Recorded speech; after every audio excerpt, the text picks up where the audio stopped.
maendeleo ya Watanzania.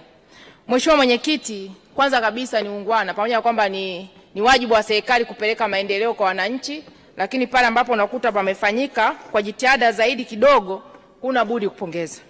Mheshimiwa Mwenyekiti, nilivyokuwa mbunge wa jimbo la Tarime mjini, kuna miradi ambayo halmashauri ya mji wa Tarime tuliomba, ikiwepo soko kuu ambao sasa hivi limekamilika, limejengwa, limekamilika na ni nzuri, inaongeza hata mandhari ya Tarime mjini, lakini tuliomba stendi ya Kemange na tukaomba barabara za lami ambazo zinaenda kutekelezwa pia. Lakini Mheshimiwa Mwenyekiti, kwa upande wa afya tumeona kabisa kwamba kuna jitihada zimefanyika. Nilikuwa najaribu kupitia takwimu mbalimbali. Mathalani kwenye kuboresha miundombinu ya afya, kumekuwa kuna ongezeko kutoka vituo 8,458 mpaka 9,826. Takriban ndani ya miaka minne vimeweza kujengwa kuboreshwa vituo 1,326. Kwa ni ongezeko kubwa sana ambalo unapunguza pia vifo vya mama wajawazito. Lakini kumeweza kujengwa katika vituo hivyo huduma za dharura za uzazi vituo 183 ambao pia vina include upasuaji kwa mama wajawazito. Tumekuwa tukilia sana tukitamani Tanzania iwe na maternal death zero, lakini hizi jitihada zinapunguza kwa kiwango kikubwa sana vifo vya mama wajawazito. Lakini pia tumeshuhudia uwepo wa ujenzi wa hospitali za wilaya 50, lakini ukarabatiwa hospitali za wilaya hizi karibia 48. Hizi nazo zinasogeza huduma karibu sana.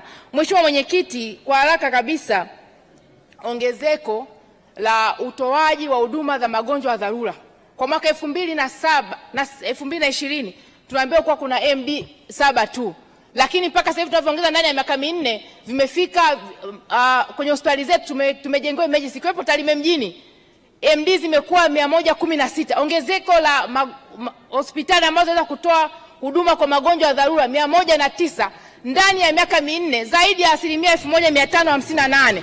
Kwa hiyo haya yanatia tija na unaweza ukajustify kodi za Watanzania pamoja na fedha ambazo unaweza kukopa. Unalinganisha maendeleo ya watu ambao yanasogeza karibu. Na hapa nimenalo tu kwa hii Wizara ya TAMISEMI. Kwa lazima tuweze kuona kama kuna kitu kimeongezeka, na kwenye mashule pia kwa sababu ndeka 5. Lakini ndio mwenye changamoto. Pamoja na kwamba mmetusaidia, mmepeleka fedha Tarime. Tumejenga maternity complex, tumeweza kujenga mortuary ya kisasa pamoja na kichomea taka. Lakini hospitali ni kongwe sana, hospitali ya mji wa Tarime. Na imejengwa kuanzia 1966. Ilianza kama zahanati 1956, ikaja kituo cha afya 1962, 1966 ikawa hospitali. Lakini jiografia ya hospitali ya mji wa Tarime inachukua watu zaidi ya idadi ya watu wa mji wa Tarime. Wanatoka halmashauri ya wilaya ya Tarime, kata ya Bumera, Susuni, Sirari, Mwema, Komaswa, Manga, wote wanakuja kutibiwa katika halmashauri ya mji wa Tarime. Lakini kwa program ya mama ambao wanasajili, unakuta watu wamesajiliwa halmashauri ya Tarime, lakini wakiita gari lazima liwalete mji wa Tarime kwa sababu wana cross kwenda Nyamwaga waweze wakaenda. Kwa tunaomba sana serikali mzingatie kuhakikisha dawa mnazoleta, fedha mnazoleta hospitali ya mji wa Tarime, uzingatie uhalisia wa watu wanaotibiwa pale na sio idadi ya watu, population ya mji wa Tarime. Lakini kingine tunaomba sana, ile hospitali ni kongwe, muweze kupeleka fedha. Lile jengo la OPD limeshachakaa sana, libomelewe, lijengwe jengo lingine la OPD ili kuboresha huduma ya afya.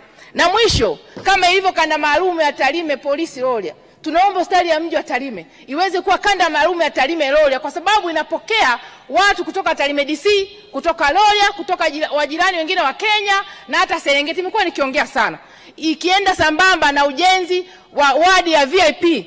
Tarime ina watu wengi sana ambao wametumikia kwenye majeshi, kuwepo George Waitara na wengine wengi. Lakini jaji mkuu anatokea Tarime mjini, Ibrahim Juma, wakija kula wakapata dharura, hatuna hata wadi ambao ni executive wa kuweza kulazwa hao watu. Na watu wanatoka Kenya kuja kutibiwa pale Tarime, wakiona wadi zetu zile, basi kujenga utalii wa kitibabu, tujenge wadi ambao ni executive kuweza kuaccommodate hao watu wote.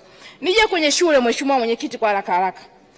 Napo kiangalia kuna ongezeko kubwa sana la ujenzi wa shule, udahili wa wanafunzi, na hii inapelekea pia uhaba kama walivyosema wenzangu hapa, wimbi la madawati. Nimekuwa nikiangalia kwenye vyombo vya habari, kuna baadhi ya shule wanakaa chini. Ningeweza kutoa takwimu ila muda utoshi. Unakuta shule na wanafunzi 1500 ina madawati 50. Wanafunzi wengine wote wanakaa chini.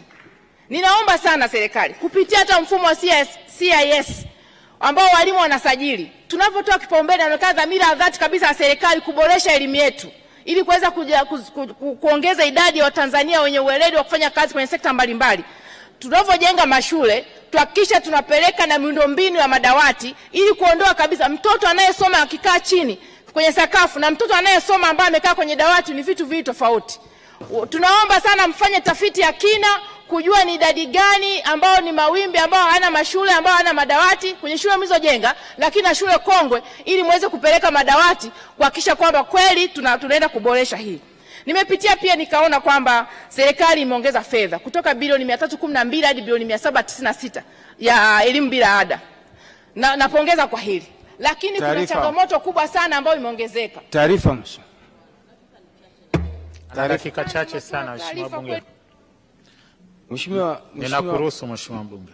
Mheshimiwa Mwenyekiti, Mheshimiwa Matiko mchango wake ni mzuri sana na anaonesha ameridhika na kazi anayoifanya Mheshimiwa Rais.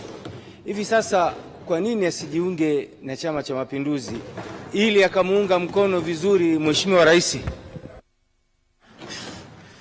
Asante Mheshimiwa Talimba kwa taarifa. Mheshimiwa Esther Matiko, unapokea taarifa ya mwenyekiti. Mheshimiwa Mwenyekiti, ni wajibu wa wabunge pale ambapo serikali inafanya vizuri, kwa sababu sisi tunaisimamia na kuishauri serikali. Ikifanya vizuri, objective unaishauri serikali, inavyofanya vibaya lazima uishauri, sababu ni fedha za Watanzania walipa kodi.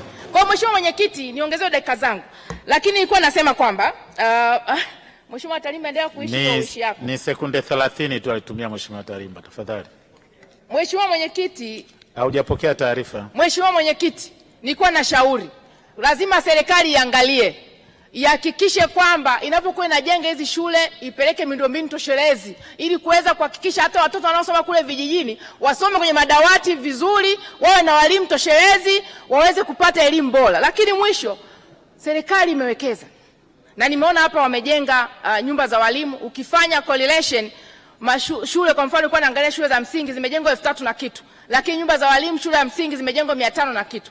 Kwa hiyo inaonekana kuna shule zinajengwa bila kuwa na walimu. Tunaomba sana walimu wakikaa kwenye miji kwa mfano kaa nje ya mji, miundombinu ya barabara mvua ikinyesha waweze wakafika kule. Wanavyojenga hizi shule hakikisha kuna kuwa na administration block, hakikisha kuna kuwa na viwanja vya michezo, hakikisha kuna kuwa na nyumba za walimu toshelezi. Na mwisho, Mheshimiwa Mwenyekiti, shule chakavu ambazo ni hatarishi Tanzania kote, na nimekuwa nikiongea hata kule Tarime, shule ya Susuni kwa mfano, kata ya Susuni, shule ya Nyabirongo Kiongera, shule za pale mjini ambazo ni chakavu za miaka ya 70, miaka ya 60. Tunaomba sana, tumeona mmewekeza kwenye miundombinu ya shule, ekezeni muweze kujenga shule zile, mboreshe, pesa iwe kubwa zaidi ili kila mtoto wa Kitanzania ambaye hata yuko kule chini aweze kufaidika. Michango mashuleni, na malizia Mheshimiwa Mwenyekiti, nilisema ada mmeongeza, lakini michango mashuleni imekuwa mingi. Mchango wa RIM, mchango si wa uzio, mchango si wa mlinzi, masomo ya ziada, walimu wa ziada inakuwa zaidi. Unakuta mzazi anatoa zaidi ya 10,000, 15,000. Hadi wanaishi baada irudi. Tumuondoe, mpeleke haraka,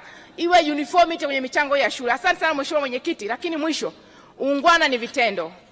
Tunaona kabisa comparison ya miaka mpaka 2020 mambo yaliyofanyika 59 years na hii miaka 4 ni mingi sana. Kama alivyosema baba yangu pale Mheshimiwa Shigongo, mama anajitahidi sana kwa sababu anaishi matatizo ya wananchi. Mwanamke anaishi matatizo ya wananchi. Tumunge mkono, tuonge mkono wagombea wote wanawake kwenye majimbo na madiwani. Asante sana Mheshimiwa, nashukuru sana.